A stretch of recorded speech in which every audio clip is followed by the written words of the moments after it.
I've got a hot take question for our fellow Commerce Collective podcast listeners. Here's the take. Do fish and cheese ever belong together? Duh. But for context, while we were testing the mics before we pressed record, this episode's guest was asked what he had for lunch, and he said a tuna and cheese panini. So I know a tuna melt is a thing. I just can't. I wish I didn't know it was a thing. You'll also notice from the title of this episode that we're off to Europe for the next 30 minutes. But please write me your thoughts on fish and cheese. I'm dying to know. All right, let's actually talk about e-commerce in the EU. Many hours later. Hello, and welcome back to the Commerce Collective podcast brought to you by Flywheel. My name is Emma Irwin, and I am a senior editor and specialist, and today I'm bringing you an overview of the e-commerce landscape in Europe. We'll specifically be looking at the EU, plus the UK, today, and I know that one episode covering a span of so many countries doesn't do it justice, but I'm doing what I can. In this episode, we'll cover the general lay of the land, different approaches to your brand's Amazon strategy in the region, the mix of 1P and 3P, and of course, how regulations differ in the EU versus the US, and how this impacts an e-commerce strategy. I have now been talking for so long. Let's meet our guest for this episode. My name's Mark James. I'm a senior director for EMEA here at Flywheel. For the last 3 years, almost 3 years anyway, I've been building out a business within Flywheel called Perpetua. And since we've merged all the brands under the Flywheel logo, I've been focusing on our SaaS offerings across both the challenger brand segment and our enterprise segment. Got it. That's a good reminder / description of how Perpetua kind of fits into broader Flywheel now that we've done the merge and all of that jazz. Okay. What is the last thing that you purchased on Amazon? So my cart and sales habits have changed dramatically in the last 16 months since having my first child, my son. This is kind of I would say, a typical first parent story, actually, for the last thing I purchased. So I went to a friend's house on Sunday, and their little girl was playing with some crayons and her first art book. And my son grabbed the crayons, was absolutely loving this activity. So, of course, immediately I'm on Amazon. I've got it delivered on Prime. And today's Tuesday. By lunchtime yesterday, my son had crayons and his colouring book on the table. So that was my last purchase, and thankful to say he loved playing with it this morning. And as of yet, there is no crayons on the wall, although I suspect that will change at some point. All right, last question before we fully get into it. I'm going to ask it now, and then we'll come back to it at the end. But just something on your digital wish list, so it lives in that cart, but you don't actually purchase it, and why. But we'll circle back at the end as a way to wrap things up, if that sounds good. Yeah, sure. So today we are talking about e-commerce in the EU and a focus specifically on Amazon later on in the episode. But I would love for you to begin with kind of giving me the lay of the land when it comes to e-commerce in the EU, just because, I'm not super familiar with, I know some things about the EU, but not a lot of them. Can you kind of help me understand the e-commerce landscape? Yeah, of course. And look, I think first thing to say is that it is vastly different to the US and North America. So it's completely understandable that it can be totally foreign concepts to lots of folks that are not living and breathing the business in you said EU, even that's a complicated topic, right? My job title is EMEA, that includes the Middle East and Africa. EU now doesn't contain the UK, which I won't comment any further on this podcast. But yeah, look, it's just a very complicated landscape, and I'll start with some basic conceptual stuff and then maybe talk about some specifics. So the first few things will sound obvious, but I think when you're executing an e-commerce business, it makes it quite difficult to execute it well. People often forget that Europe is a collection of different countries, and all of those countries have nuances in their economy. They have nuances in their cultures, their norms. A lot of them have nuances in their languages as well, right? And even if you understand and appreciate all of those things, a lot of people aren't aware that, for example, there are different peak events in each country in Europe. So I'll give you a good example, and my wife will love me for remembering this one already. We have Mother's Day coming up here in March in the UK. And I believe it's only in the UK. The Mother's Day for the rest of Europe is a totally different day. So if you had products that were really well catered to Mother's Day as a gift, and made the mistake of advertising those or pushing them or trying to sell them on Mother's Day in the same day as the rest of Europe, it would like land so out of whack just in the UK. And then there's other niche things like who knew that February was book month in Sweden? I'm not even going to try and pronounce the Swedish word for that, by the way, so don't test me. So yeah, I guess just generally that makes it a quite diverse and different landscape in which an e-commerce company operates, and it's important you understand all those nuances. Then the maturity of each market is vastly different. So let's take, for example, the UK. So in the UK, e-commerce, the latest stats I've looked at, makes up 34.6% of share of retail sales. So 34.6% of all sales come through e-commerce. And Amazon makes up 27.3% of the e-commerce share. Compare that with Italy. So Italy, only 18.4% of all sales are e-commerce. So effectively half of what we're seeing in the UK. And that is not a surprise if you have ever visited Italy and understood the culture, but somebody that doesn't really know how diverse and different the European market can be, my country, might blindly assume, well, UK's, the most mature market, everything's going to follow quite quickly, and I'll address everything in the same way. And that can be a mistake.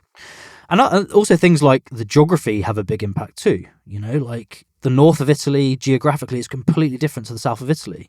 So how you deliver products in those locations can change quite dramatically, even within one country.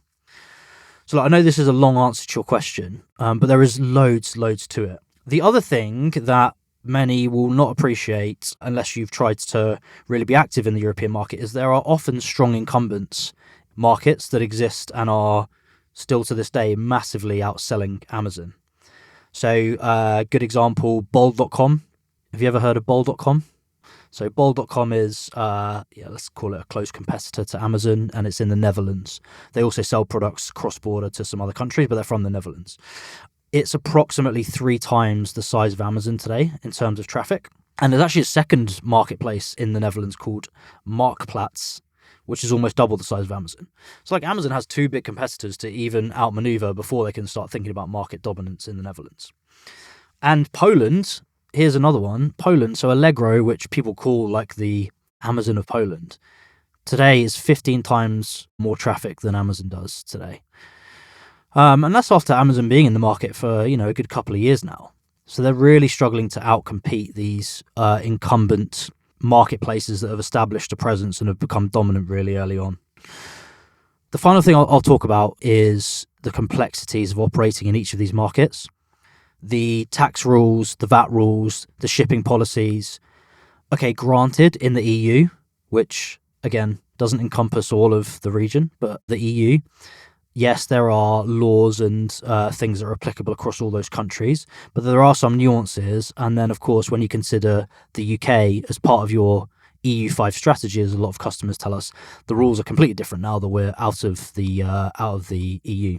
So I guess that was a really long way of saying, Emma, not surprising to hear that as somebody in North America that is not here, doesn't fully understand the differences, but the market is massively nuanced, and it's why we will always say that the EU deserves its own time and attention, its own strategy that takes into account all those nuances I mentioned. Phew. Okay. So the EU plus the UK is complex. And for my fellow Americans out there, yes, we are a big country and have regionally differing cultures and geographies and laws by state, etc.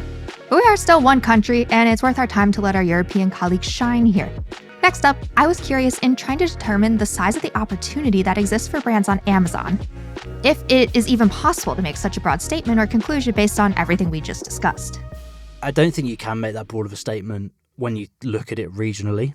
What you can say is that, so a couple of things. Like one, if you look at the growth of Amazon up until, I think it was actually the end of 2023,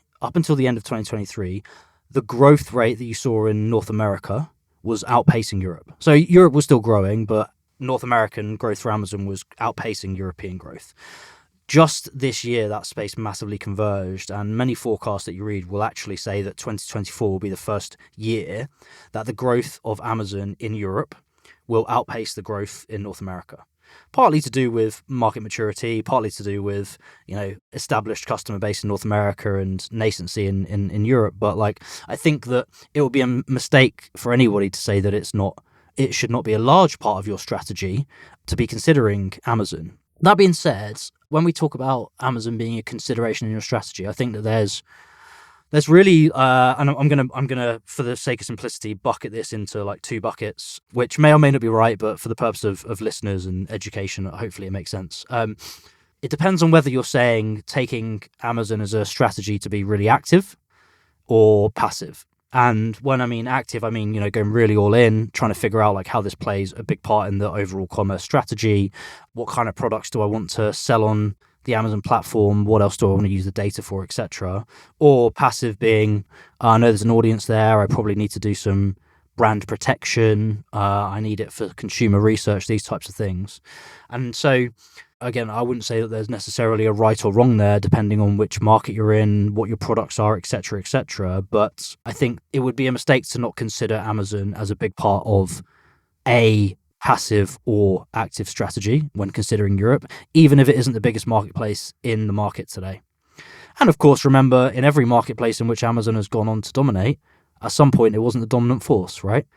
And yeah, of course, we're talking to Amazon all the time, and we know that they've got great growth plans for the European market, and that's why we're investing heavily in supporting them to do that. So it's not a simple answer to the question, and it's going to depend on market and product, but generally it should form a core part, even if it's not the biggest marketplace in the region.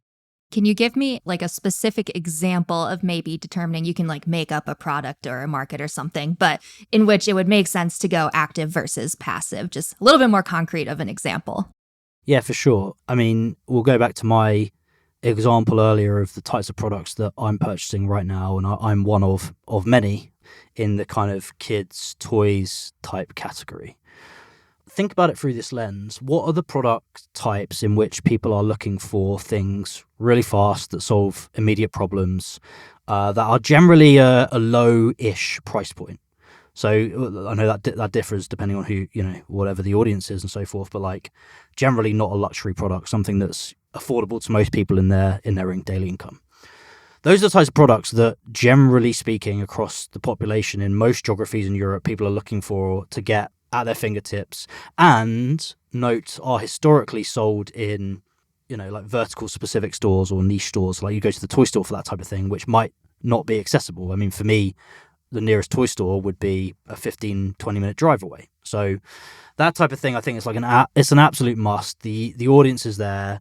Generally, there's not high brand affinity in those segments, or not well established on Amazon, at least at the early stages of parenthood. And so that's an example of one where we know for sure that there's an audience. We know for sure that there's demand. There's also data points you can get to figure out how big is the demand, right? Things like search frequency rank on certain search terms, etc.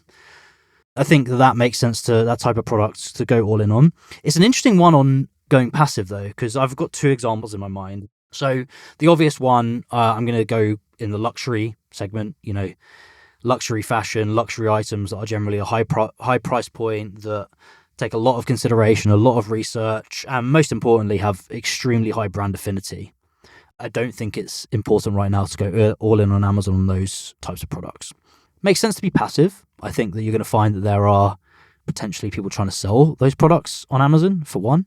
But secondly, look, like there's a lot of data that Amazon can get about shopping behavior, which can guide where is your audience, what are the other types of products they're looking for, and can I actually go and find them across the internet? And look, no better example of that than what's happened with the launch of Prime Video ads on Prime Video. Like that's a perfect place for a luxury brand to create some amazing, compelling content to put in front of the eyes of Amazon shoppers without actually selling any products to them on Amazon.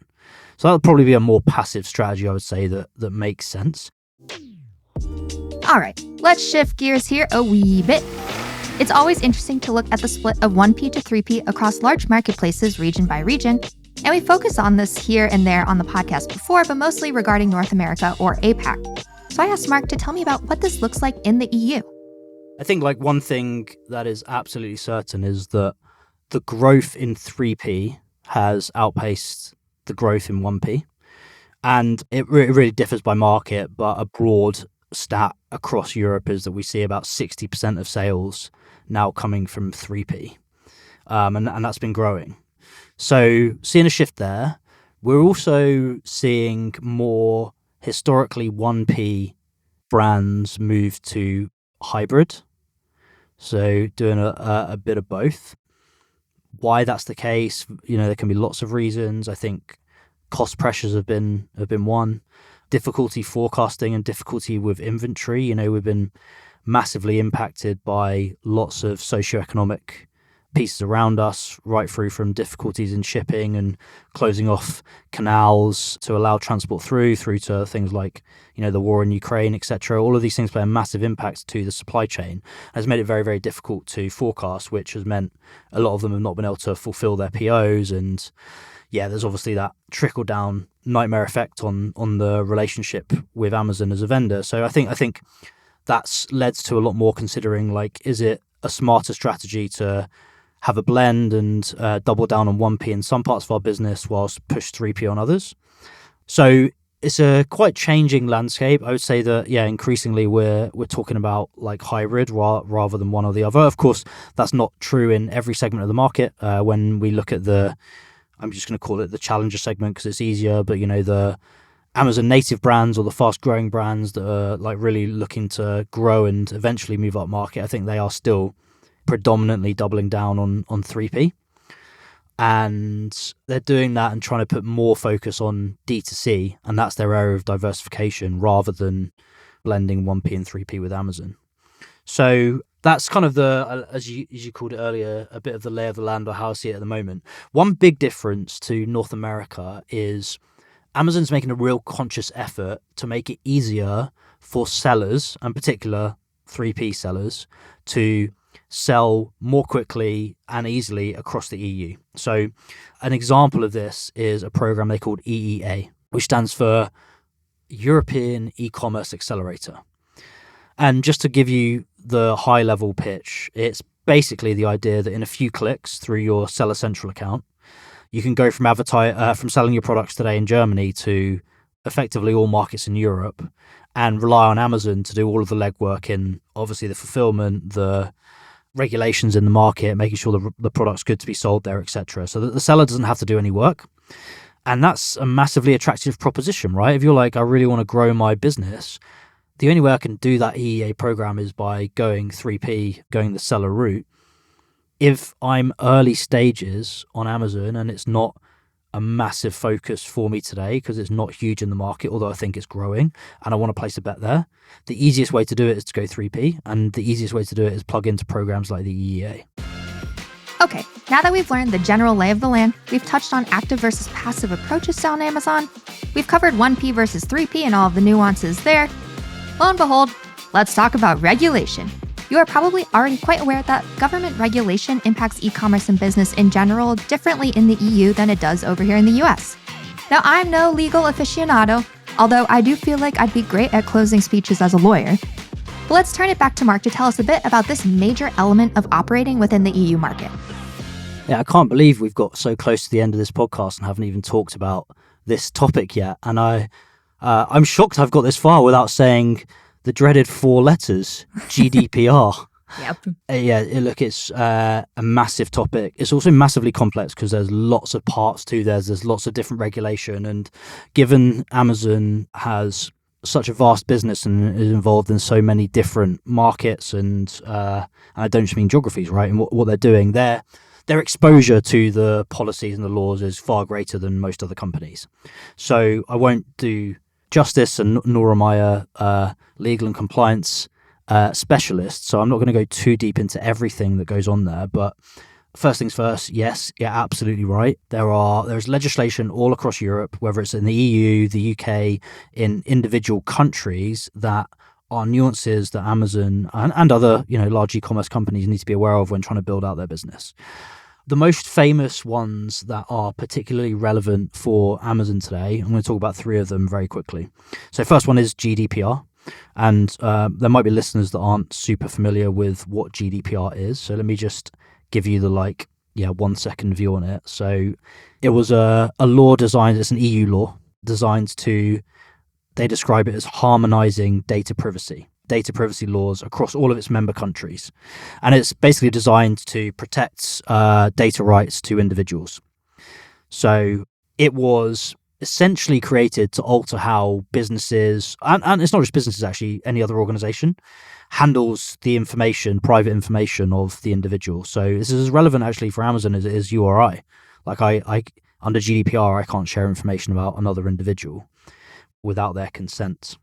So that's all about information sharing, which of course is a very pertinent topic when you're talking about individuals who provide their bank details, their home address, all of their shopping habits, their search habits. There's a vast amount of information Amazon has their hands on. So they have to be extremely careful with how they handle that data. Otherwise, they expose themselves to the risk of being fined under GDPR.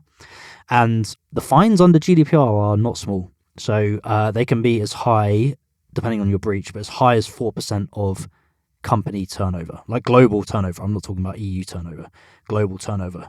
So if they got, if they broke these laws, there could be a enormous financial impact for them. That one's, relevant for all businesses, and it's really about individual data protection. The second one is something called the DSA, stands for Digital Services Act. And this is, again, a EU legislation that is basically, it's designed for any digital operation to force them to be accountable for everything, right from things like fake news to manipulation of shoppers to political propaganda to criminal activity, child abuse, all the bad stuff of the internet. And so this applies to all organizations of all sizes, but the rules are tiered. So the bigger organizations apply to the biggest 17 companies digitally. Of course, Amazon is one of them. There are basically 5 areas within the DSA, but the 3 that are most relevant for Amazon they have to be very careful of. Number 1 is illegal products. The sale of illegal products can differ by market. Second is illegal content, and that can be on Amazon or it can be by using any sort of Amazon services. And the final one that's very relevant is what they call a ban on dark patterns. So dark patterns is suspicious ways in which you get customers to buy products. So could be misleading advertising, it could be enticing offers that are not real, all these types of things. So the DSA is one that most recently Amazon has been asked to provide more information. So it's been asked to provide information on measures it's taking to comply with various risk assessments and mitigations. I'm not super familiar with exactly what part of the DSA they're involved in. But that's probably the one that people have read the most about recently. And again, there are big financial implications if these rules are broken. And then the very final one is only relevant to the UK.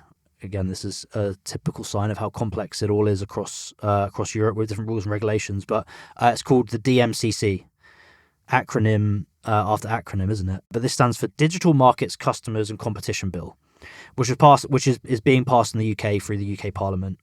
And this is designed to protect consumers with the enforcement of competition laws and protections for consumers. So it's, for example, if a consumer is led down a trap to take out a subscription, which was not actually good for them, that could be something that is against the regulations set out in the DMCC, providing unfair competition, effectively encouraging monopolization of a consumer.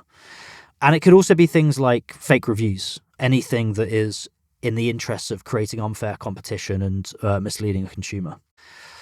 So a big topic. There's lots of complex regulation that could really, unless you really understand it and are taking the necessary steps to guard against it, you could very easily fall into taking practices from other markets, pushing them into Europe and expecting them to be completely fine, and unfortunately not being the case. So, as I said, no legal expert myself, but I do know for sure that every customer that I've spoken to is very mindful of this. Amazon's very mindful of this, and it's why there's been many successful businesses actually built off the back of helping brands to understand the tax and legal complexity across Europe.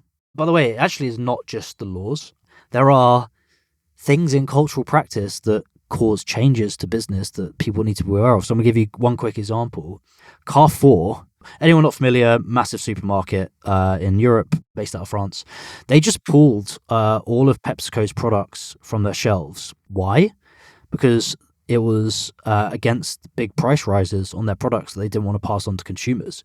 So like even the retailers are really fighting the cause for the consumers and are protective of consumers' interests. And I think that's absolutely fascinating. Like that could have a monumental impact on PepsiCo's success over here in EMEA, because it's a massive supermarket chain. So it actually isn't just the regulation, it's how do people view the consumer, their rights, etc. That's very, very important to be aware of. Yes, that story was crazy. I was like, man, if we did that over here, pulled PepsiCo products off shelves, we'd have world wars start, I think. It would start civil war, but then we might move on to a world war if we. But yeah, reading that, I was like, wow, they can do that. Like, yeah, it's crazy. Crazy. All right, I think we can wrap up, and we're going to do that by coming back to your item on your digital wish list that you just don't actually purchase and why. Can't quite believe I'm going to do this on a podcast. But I will just caveat and say it's not a selfish purchase. It's for my wife and I. But we actually need to replace our hairdryer. Would you believe it? That's so exciting. I know. But I've been searching high and wide because I hope nobody from Dyson is listening to this podcast. But the hairdryer is so expensive for a hairdryer. So we've been searching far and wide for a more cost-effective but similar technology alternative. So I'm actually very close to pressing purchase on the Shark version, which I've been seeing. But that is what's on my digital wish list. So I really hope that doesn't make the caption for the trailer for this podcast, because it'll be embarrassing for me. But there we go. Incredible. Maybe Dyson is listening and they'll send you a little discount code or something. Maybe. You never know. And with that, we have made it to the end of another episode of the Commerce Collective podcast. We have gone over to Europe and back in 30 minutes, like Rick Steves' Europe. And if you want to learn more about this region, please let us know, and we'll happily continue to make content like this. And additionally, we've got experts like Mark holding it down over there across the pond who want to help accelerate your business. So reach out to Flywheel or me if that is of interest to you. I've been your host, Emma Irwin, and we will see you next time.